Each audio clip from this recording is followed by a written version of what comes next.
फिर मिर्च पुदीना डाल दिया, नींबू का रस डाल देंगे खट्टापन के लिए।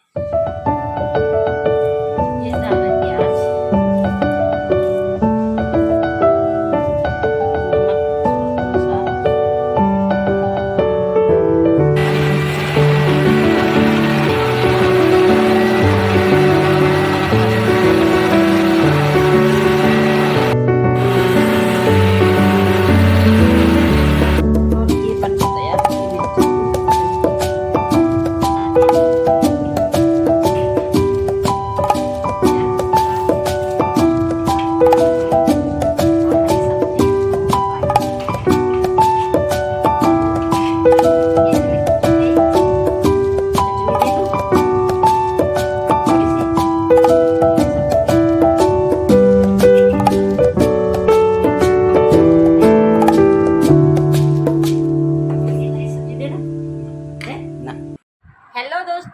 कैसे हो, नमस्ते, प्रणाम, welcome back to new blog. मैं फिर आ चुकी अपने ब्लॉग में और ब्लॉग स्टार्ट कर रही अभी 3:30 बजे से, मतलब 3:30 बजने को 5-10 मिनट से।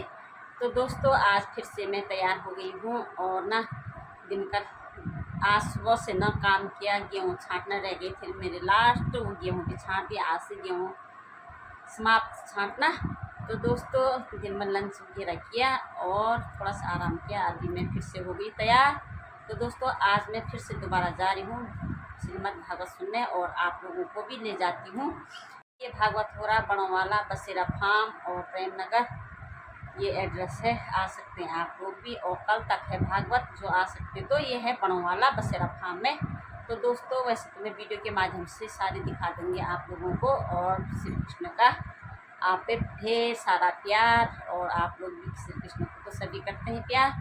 तो दोस्तों ले चलती हूँ मैं आप लोगों को श्रीमद् भागवत कथा में। दोस्तों पहले ये भी ऊपर को लेटा था तो गौरी भी ऊपर को, अब ये इधर को लेटा है, गौरी भी वहीं पे ऐसी बदमाश है गौरी, खूब मोटी हो रही है। मत कर उसको, परेशान मत कर, लगे छिची बाल झड़ते उसके, मत कर, अरे ऐसे मत कर उसको। ये देखो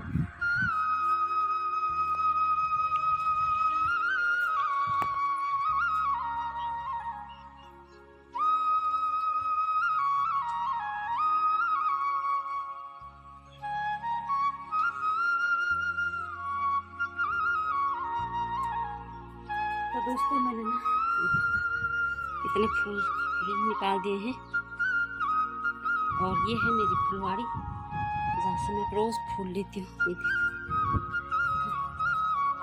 सुंदर से प्लांट। तो आज ना छाया भी हो रखी है अच्छी सी, ये देखो ये बादल छा रखे हैं, आवाज़ कर बारिश पता नहीं कब तक आएगी। और सब फूल लेके भी आ गए ऊपर से, ये पाँव थक रहे हैं। तो चलते हैं, दगड़े लोग भी आए। तो दोस्तों चलते हैं, दोस्त भी आगे आगे से। आज हम, मेरे को लग रहा सेम एक जैसी सूट पहन रखी, मैंने वीडियो कॉलिंग में देखा था। और एंजॉय करना आप लोग भी, और हम तो कर ही रहे 2-3 दिन से। इधर ही मेरा बगीचा है, सुबह से यहाँ की भी सफाई करी मैंने।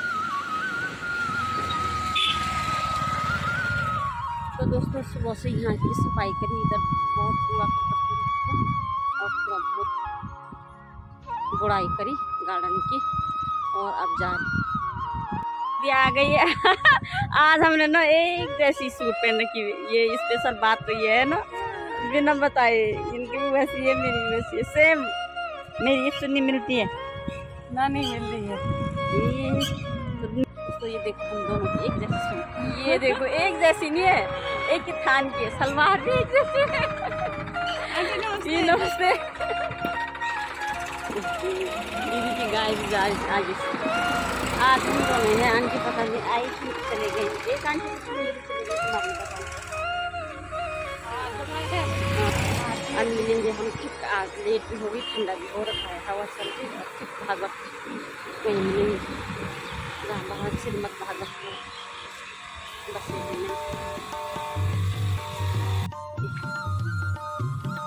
ये यहाँ पे है राजधानी नर्सरी।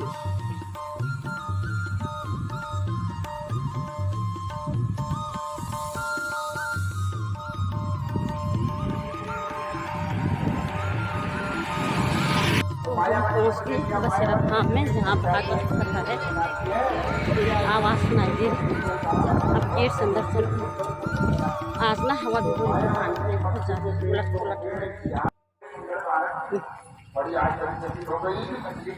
जय श्रीमद भागवत की भूमि में पधार गए थे।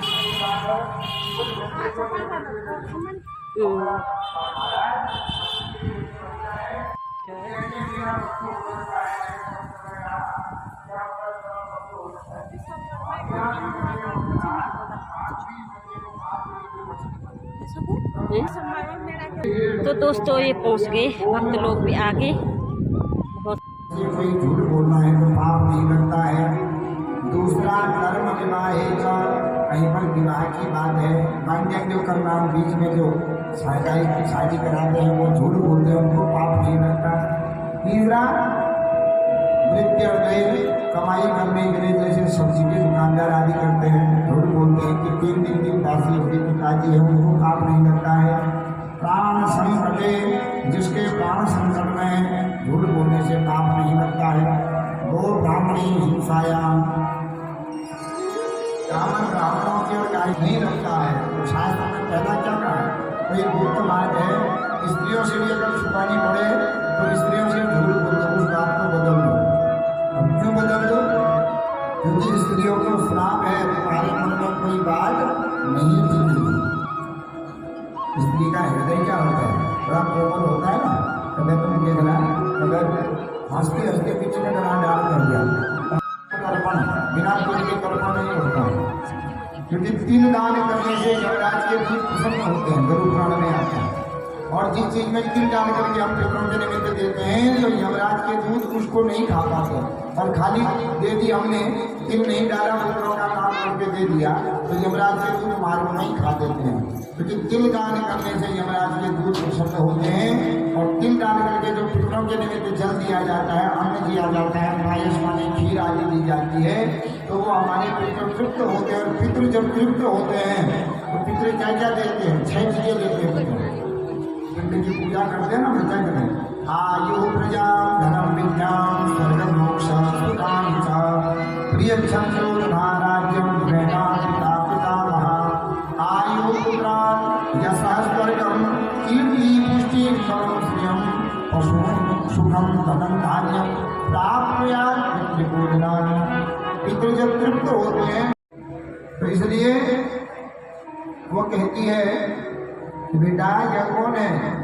जब भगवान सूर्य जब वो अधिरथ सूद की कोई संतान नहीं थी, तो तीर्थ में अपनी पत्नी राधा के साथ पिंडदान किया। जैसे पिंड की पूजा की उसने क्या देखा, एक बक्सा बह के आ गया, तो बक्से को पकड़ा तो बक्से के अंदर बच्चा था।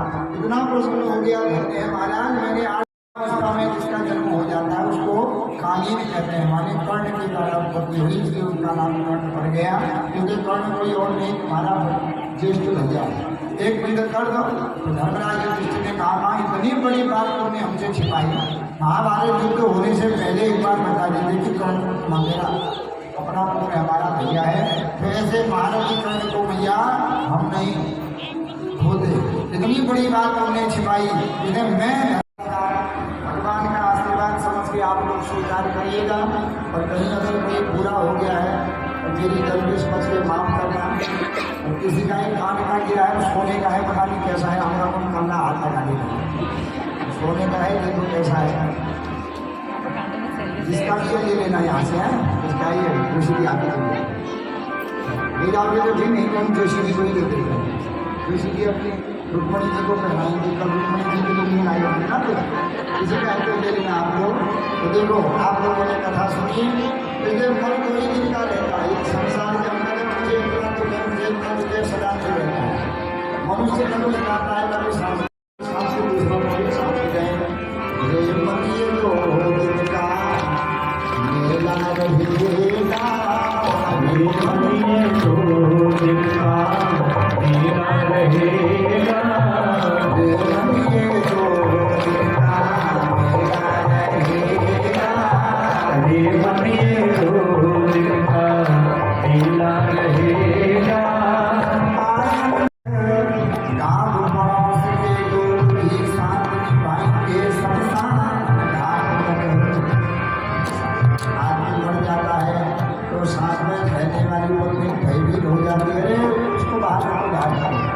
वही मकान बनाएगा, वही जमीन लेगा, पर पड़ जाता है तो उसी समय बाहर कर देते, निकालो निकालो निकालो। सोना चांदी रखा जाता है,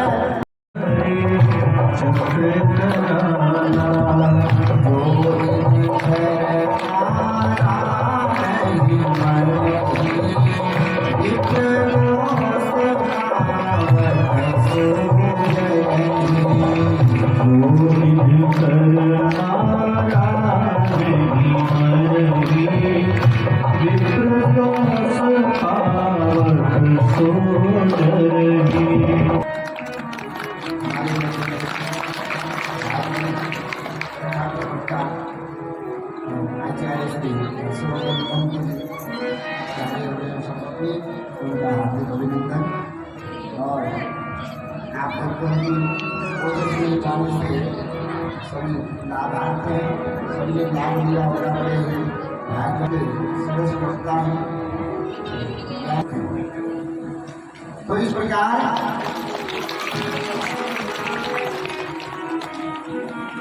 भगवान कहते देखो भैया अपने बच्चों से, देखो इसने अपमान जानबूझकर नहीं हुआ, फिर भी ऐसी गलती जो है नरक जाना पड़ा, उसका वंश कोई बचा ही नहीं सकता है।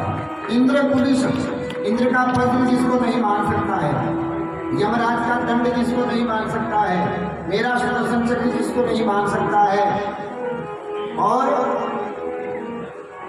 शिव जी का त्रिशूल जिसको नहीं मान सकता है, उसको ब्राह्मणों का श्राप, माता पिता का जो है कोप और संतों का श्राप, ये उनको सारे कुल को वसूल कर देता है। इसलिए भगवान दी हुई चीज को कभी देनी नहीं चाहिए। तो भगवान ज्ञान दे रहे हैं, विश्वदत्ता परदत्ता हुआ ब्रह्म षष्ठी वर्ष द्वारा किया हुआ या दूसरों के द्वारा किया हुआ, जो ब्राह्मण के धन को हटता है तो 60,000 वर्ष तक विष्टायाम जायते क्रमी, 60,000 वर्ष तक वह मलमूत्र के कीड़े के रूप में उसका जन्म होता है। इसलिए बच्चों कभी भी अपमान नहीं करना चाहिए। बच्चों को जब समझाते हैं तो बच्चे कहते हैं हाँ दादाजी हम समझ गए, हम कभी भी सासू संतों का ब्राह्मणों का अपमान नहीं करेंगे। तो खूब हाँ हाँ कह रहे हैं अभी, और अभी हाँ हाँ कह रहे अभी कई समझाई बात सुनोगे कि इन्हीं बच्चों ने साधुओं का अपमान किया और सारे जो है यदुवंश को श्राप मिल गया, जिसके कारण सारा यदुवंश ही नष्ट हो गया। युग का राजा था रेवत। इस रेवत की एक पुत्री है जिसका नाम है रेवती। तो जब ये विवाह की हुई अनेक जगह से रिश्ते आगे बढ़, कहीं भी ठीक नहीं हुए, तो कहीं पर ये रिश्ता नहीं बनता है, कहीं रिश्ता बन भी जाता है तो ठीक हुआ भी बिगड़ जाता है। आई हुई बरात आगे मार्ग से चली जाती है तो राजा देवत बड़ा दुखित हुआ, मेरी कन्या के भाग्य में विवाह है कि नहीं है, मैं तो बड़ा दुखित हो गया हूँ। क्योंकि शास्त्र कहते हैं कि पुत्री बीजा को महती यह चिंता कस्मई चदास्यामी चवई प्रदास्यामी। तो पुत्री का जन्म होता है तब से ही माता पिता दुखित होते हैं। क्यों? हम अपनी पुत्री को संस्कार दे पाएंगे कि नहीं दे पाएंगे। पर कल के दिन बड़ी हो गई पुत्री, संस्कारी हो गई, तो अब फिर वो दुखी हो गए। क्यों? क्योंकि हमारी पुत्री जिस प्रकार योग्य है उस प्रकार घर मिलेगा कि नहीं मिलेगा। वर विवाह तक माता पिता बड़े दुखित होते हैं। अब विवाह के बाद घर अच्छा मिल गया, वर अच्छा मिल गया, तो बहुत चिंता विवाह के दिन बाद की होती है। और घर पर अगर योग्य नहीं मिला तो जब तक माता पिता की जिंदगी है तब तक दुखी दुख होता है माता पिता। तो रेवत भी बड़ा दुखित हो गया कि अगर इस कन्या का विवाह किए बिना मैं समाधि ले लेता हूँ, जब तक करने चला जाता हूँ, तो शास्त्र कहते हैं जो पिता अपनी कन्या को जन्म देता है और विवाह नहीं करता है वो पिता नरक का भागी होता है। इसलिए कहाँ करूँ उस कन्या का विवाह? बड़े बड़े ज्योतिषियों को दिखा दिया, कहते हैं उनका विवाह हो गया। साधु संतों के बाद में महाराज विवाह तो है, सब कहते हैं होगा कब? जो तपस्वी थे तो अपनी तपस्या के द्वारा ब्रह्मा जी के पास चले। तो ब्रह्मा जी बैठे ध्यान में अपनी कन्या के साथ थोड़ी देर बैठ गया। तो कन्या के भाग्य पर और है कि नहीं ये बताओ, है तो ठीक, कहाँ है नहीं है तो ये भी बता दो, नहीं तो मैं छोड़ूंगा कन्या का ही भाग्य करूँगा। तो महाराज बताओ, ब्रह्मा जी ने कुंडली जो है थोड़ी छोटा कन्या का द्वापर युग में वसुदेव के पुत्र है बलराम, उनके साथ तुम्हारी कन्या का ही भाव होगा। महाराज ये तो सत्संग चल रहा है, द्वापर युग में मैं कितने जन्म ले लूंगा, मेरी कन्या कितने जन्म ले लेगी। महाराज मजाक क्यों कर रहे हो? भगवान ब्रह्मा जी कहते हैं अपनी पुत्री को लेकर के द्वारिका में गए, बलराम जी से विधि पूर्वक विवाह कर दिया और ध्यान करने चले गए।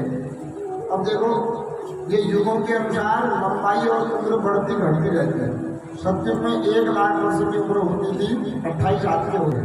द्वापर युग में 1000 वर्ष की उम्र थी और 14 हाथ की हो गई उम्र है। 7 हाथ की लंबाई है और 100 ही वर्ष है। लेकिन जब घोर करते हैं कि घोर कलयुग में 100 में से 1 शून्य और घट जाएगा, कितना बचा? 10 साल की उम्र होगी और अनुष्ट मात्र मतलब अंगूठे के बराबर शरीर होगा। आप देखते हैं ना पहले के लंबे हट्टे कट्टे होते थे, दीर्घायु होते थे, आजकल छोटे छोटे बोने बोने होते जा रहे हैं। ये कलयुग का ही प्रभाव है, युग धर्म है नहीं, क्योंकि युग के अनुसार मनुष्य की लंबाई और उम्र घटते बढ़ते जाती है। करके देते हैं नीचे और तुम पकड़ते हो ऐसे करके, धन्य है तुम्हारी जोड़ी। बार बार चिल्लावे तो एक दिन बलराम जी को आया क्रोध और घर गए, रेवती के कंधे पर रख दिया मूषण। मित्रों से कहा चलो आज जोड़ी जोड़ी कहते हो समय आज बनाते हैं, ठीक रख दिया मूषण और खींचते रहे नीचे नीचे नीचे को, तो बेचारी घटते रही।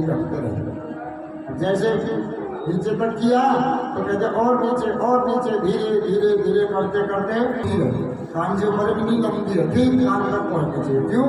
वो ऐसी गुप्त मंत्रणा करती है कान में, कान में है ना द्वारों में ऐसी मंत्रणा कर दी कि अपनों से जो है दूर करवा के प्रेम करवा दी। माने अपना घर बार छोड़ करके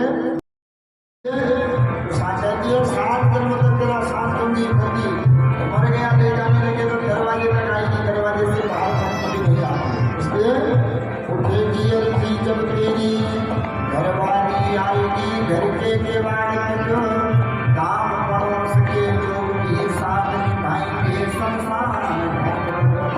इष्ट मित्र बंधु बांधवों ने संसार में साथ दिया, भाई बंधुओं ने नैना बुला के चिता में रख दिया और उसके बाद सब छोड़ के आगे ऊपर को। उसके बाद बेटा बेटा धर्म निभाएगा, अग्नि दान कर। बेटा ने तो साल पकड़ी, 3 परिक्रमा लगा दी और बजा दी। आग लगने लगी, बच्चा भी भागी आ गया, कहीं आग मेरे ऊपर आ जाएगा। फिर देखो कौन सांस लेता है। पत्नी ने भाई ने घर में छोड़ दिया, इष्ट मित्रों ने शमशान में ले जाकर के छोड़ दिया, मित्र लोगों ने निहरा करके चिता में रख के छोड़ दिया, पुत्र ने आग लगा करके छोड़ दिया। जिस शरीर का घमंड था वो शरीर धो करके चलने लगा, चिता में रख करके शरीर की सांस छोड़ दिया।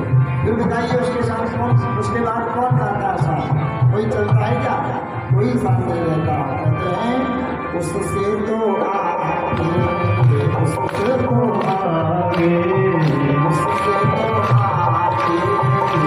आगे, उससे तो आगे, उससे तो आगे भजन होंगे साथी, उससे तो आगे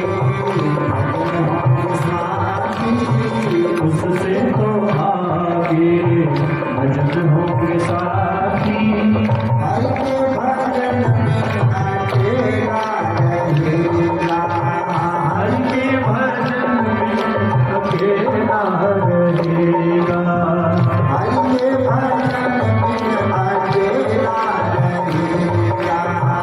हरि के भजन में अकेला रहेगा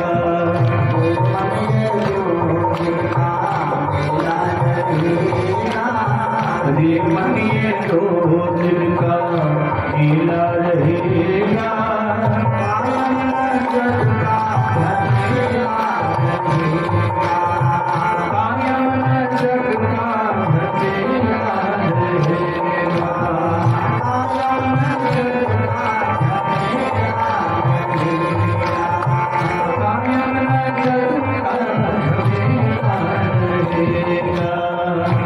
इसके बाद कोई साथ नहीं देता है। तो दोस्तों आज भी हमने देखो 7:30 हो गई, यहीं अभी आ रही है और यहीं से हम मंडी जाएंगे। झोला भी मंगा रखा है।